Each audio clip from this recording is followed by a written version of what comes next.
नमस्कार दोस्तों, मैं Santosh Kumar Yadav Sky Study Centre में आपका स्वागत करता हूं। दोस्तों, पिछली वीडियो में हमने राष्ट्रपति से संबंधित अध्ययन किया था और अध्ययन की इस कड़ी में हम राष्ट्रपति से संबंधित कुछ संभावित प्रश्न को उनके उत्तर सहित अध्ययन करेंगे, जो विभिन्न एग्जामों जैसे railway, UP triple SC, SSC और अन्य आयोगों में पूछे जाने वाले प्रश्नों में महत्वपूर्ण भूमिका निभाएंगे। तो आज का हमारा पहला क्वेश्चन है कि भारतीय संसद का तीसरा अंग कौन होता है? तो इसका जवाब है कि राष्ट्रपति। दोस्तों, संसद के 3 अंगों में लोकसभा, राज्यसभा और राष्ट्रपति सम्मिलित होते हैं। दोस्तों, कभी कभी इनसे संबंधित अनुच्छेद भी पूछ देता है, तो हम उनके अनुच्छेद को भी देखते हुए चलेंगे। जैसे संसद को अनुच्छेद 79 में दिया गया है, राज्यसभा को अनुच्छेद 80 में दिया गया है, लोकसभा को अनुच्छेद 81 में दिया गया है और राष्ट्रपति अनुच्छेद 52 के तहत दिया गया है। दोस्तों, हम अब अगले क्वेश्चन पे आते हैं। तो अब अगला क्वेश्चन है, भारत के ऐसे राष्ट्रपति कौन थे जो लोकसभा के अध्यक्ष भी रहे थे? तो इसका सही जवाब है कि नीलम संजीव रेड्डी। दोस्तों, इसके साथ हम ये भी जान लेते हैं कि लोकसभा के प्रथम अध्यक्ष कौन थे। तो लोकसभा के प्रथम अध्यक्ष जी.वी. मावलंकर थे। विभिन्न एग्जामों में यह क्वेश्चन डायरेक्ट पूछ लिया गया है कि लोकसभा के प्रथम अध्यक्ष कौन थे। तो यहाँ पे आप ध्यान रखें कि लोकसभा के प्रथम अध्यक्ष जी.वी. मावलंकर थे। दोस्तों, अब हमारे अगले क्वेश्चन पे आते हैं। भारत के पहले मनोनीत तथा निर्वाचित राष्ट्रपति कौन थे? तो इसका सही जवाब है डॉक्टर राजेंद्र प्रसाद। दोस्तों, जैसा कि हम जानते हैं कि 26 जनवरी 1950 को भारतीय संविधान पूरी तरह लागू हुआ और उसी दिन डॉक्टर राजेंद्र प्रसाद को भारत का प्रथम राष्ट्रपति मनोनीत किया गया था। तदुपरांत उसके बाद जब निर्वाचन हुआ तो डॉक्टर राजेंद्र प्रसाद चुनाव जीते और प्रथम निर्वाचित राष्ट्रपति भी बने। दोस्तों, अब हमारा अगला क्वेश्चन है, भारत में राष्ट्रपति पद के लिए चुनाव लड़ने वाली प्रथम महिला कौन थी? तो इसका सही जवाब है लक्ष्मी सहगल सागर। दोस्तों, ये तो फैक्ट क्वेश्चन है, इसको आपको ऐसे ही याद करना पड़ेगा।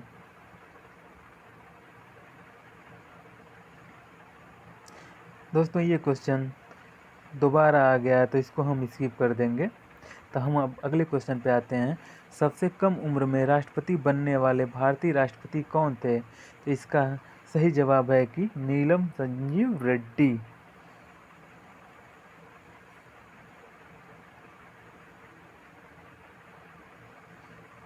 अब मेरा अगला क्वेश्चन है, सबसे अधिक उम्र में राष्ट्रपति बनने वाले राष्ट्रपति कौन थे? इसका सही जवाब है कि आर वेंकट रमन। दोस्तों, ये फैक्ट क्वेश्चन है, इसमें कुछ कॉन्सेप्ट नहीं है जो बताने लायक है, तो इसको हम लोग एज इट इज़ ही ऐसे ही याद करेंगे। दोस्तों, अब हमारा अगला क्वेश्चन है कि भारत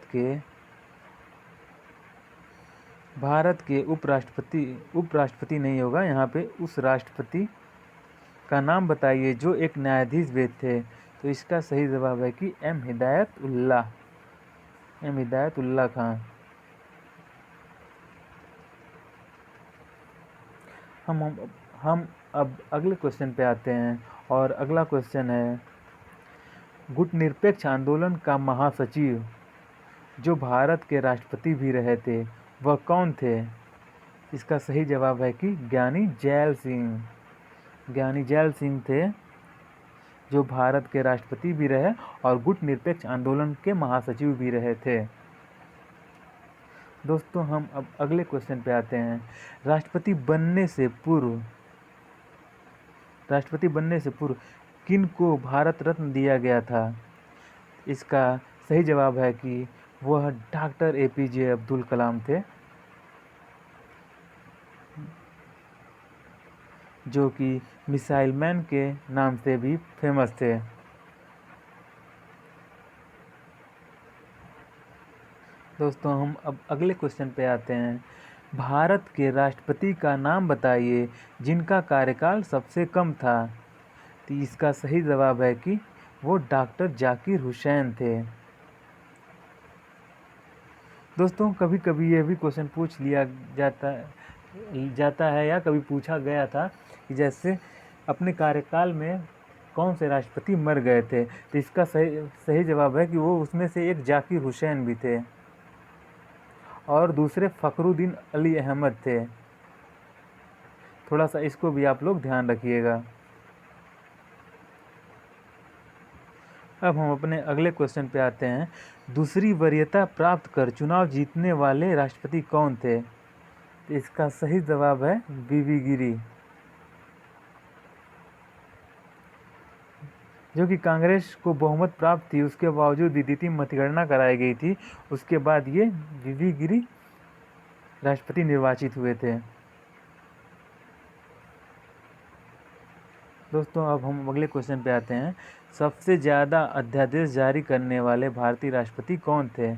इसका सही जवाब है कि वो फखरुद्दीन अली अहमद खां थे। दोस्तों हम अब अगले सवाल पे आते हैं अपने। भारत के प्रथम निर्विरोध निर्वाचित राष्ट्रपति कौन थे? इसका सही जवाब है कि नीलम संजीव रेड्डी। दोस्तों ये सबसे कम उम्र में राष्ट्रपति बनने वाले भी व्यक्ति थे, इसको भी ध्यान रखिएगा।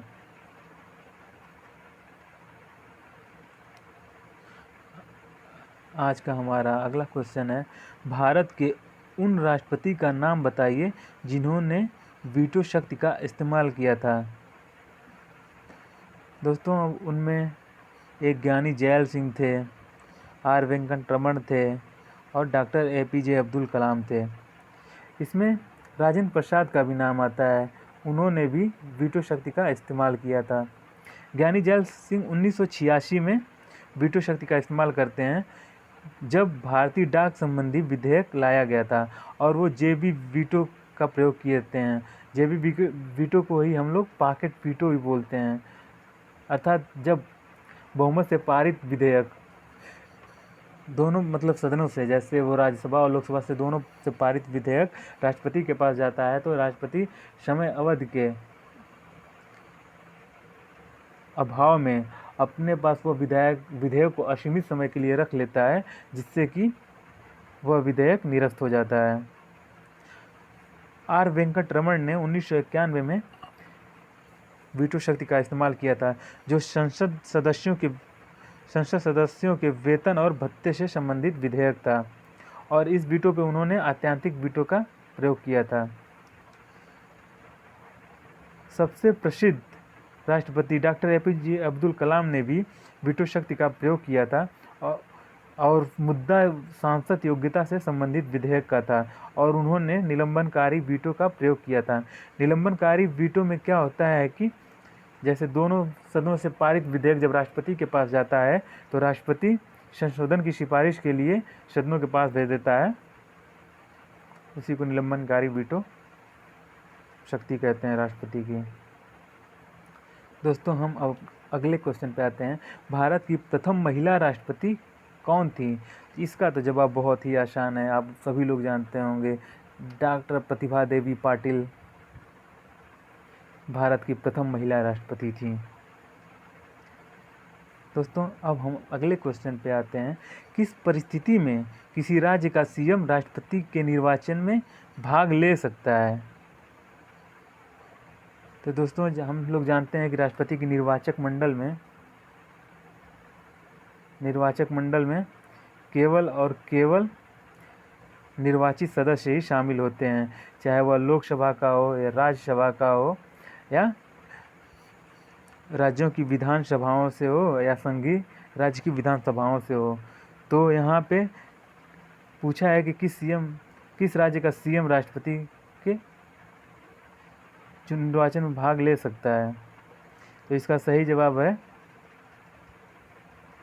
कि जब वह सीएम विधानसभा में निर्वाचित होकर आया होगा तभी वह राष्ट्रपति के निर्वाचन में भाग ले पाएगा, अन्यथा नहीं ले पाएगा। दोस्तों, अब आज का हमारा अगला क्वेश्चन है, भारत के राष्ट्रपति का चुनाव कितने वर्षों के लिए किया जाता है। दोस्तों, इसका बहुत ही आसान जवाब है कि वह 5 वर्ष के लिए किया जाता है। कार्यकाल पूर्ण होने से पहले राष्ट्रपति को कौन हटा सकता है। दोस्तों, हम लोग जानते हैं कि राष्ट्रपति को कार्यकाल हटाने से पहले हम लोग को महाभियोग लाना पड़ता है और वह प्रक्रिया संसद के दोनों सदनों में किसी में भी शुरू की जा सकती है। यह प्रक्रिया एक सूचना के जरिए शुरू होती है। यहाँ पे लोकसभा या राज्यसभा के 1/4 सदस्यों द्वारा सूचित किया जाता है राष्ट्रपति को संविधान की अवहेलना का आरोप लगा के, और जो सदन यहाँ पे आरोप लगाता है वहीं पे प्रस्ताव लाया जाएगा 14 दिन बाद। अगर यहाँ से 2/3 बहुमत से पारित हो जाता है तो फिर अगले सदन में जाता है। अगर ये भी सदन 2/3 से पारित कर देता है तो राष्ट्रपति पद से अपदस्थ हो जाता है। दोस्तों, अब हमारा अगला क्वेश्चन है कि संयुक्त अधिवेशन कौन बुला सकता है। इसका सही जवाब है कि राष्ट्रपति। संयुक्त अधिवेशन भारतीय राज्य व्यवस्था के अनुच्छेद नंबर 108 में दिया गया है। दोस्तों, भारत के ऐसे राष्ट्रपति का नाम बताइए जो उपराष्ट्रपति भी रहे थे। इनको हम एक ट्रिक के थ्रू याद करने की कोशिश करते हैं, जैसे RJ, VV, इसको सन मान लेते हैं कि RJ की VV को एक सन पैदा हुआ। RJ को हम लोग जैसे जानते हैं रेडियो जॉकी को जो बोलते हैं उसमें RJ उसको ले लिए। VV भाई सभी लोग परिचय होंगे VV से। और सन यहाँ पे वो साइलेंट मान लेते हैं सन। इसी के जरिए हम इसको याद रखने की कोशिश करते हैं भारत के राष्ट्रपति का नाम जो उपराष्ट्रपति भी रहे थे। तो अर्थ यहाँ पे हो जाएगा S राधाकृष्णन, यहाँ अंतिम बढ़ लेंगे।